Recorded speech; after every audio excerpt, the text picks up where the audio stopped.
এই হারামজাদার কথাগুলো শোনেন, ইসলামিও কি বলতেছে।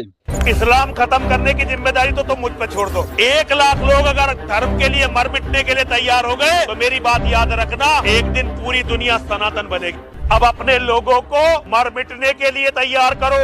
केवल 1 लाख लोग अगर धर्म के लिए मर मिटने के लिए तैयार हो गए तो मेरी बात याद रखना, एक दिन पूरी दुनिया सनातन बनेगी। इस्लाम खत्म करने की जिम्मेदारी तो तुम मुझ पर छोड़ दो।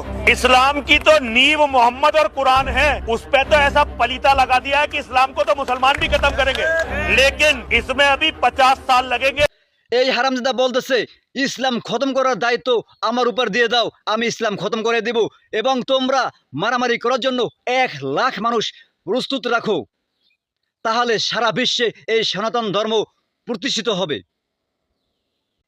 ও এমনও বলতেছে যে ইসলাম তো কোরআন এবং মুহাম্মদকে নিয়ে, আমি এর ভিতর এমন সন্দেহ সৃষ্টি করে দেব যাতে মুসলমান নিজেরাই ইসলাম ধ্বংস করে দিবে এবং এর সময় লাগবে আরও 50 বছর।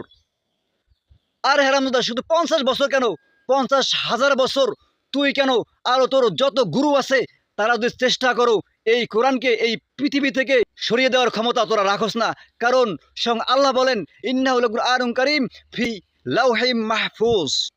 আর যেই ধর্মগুরুরা তাদের অনুসারীদেরকে মারামারি করার জন্য উৎসাহ করে, সেইটা কোনো ধর্মই হতে পারে না, সেইটা কোনো ভালো নিয়ম নীতি হতে পারে না।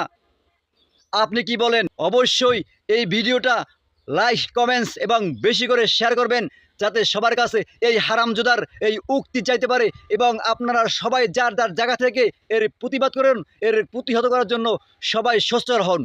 এটা আমার এবং আপনার ইমানি দায়িত্ব।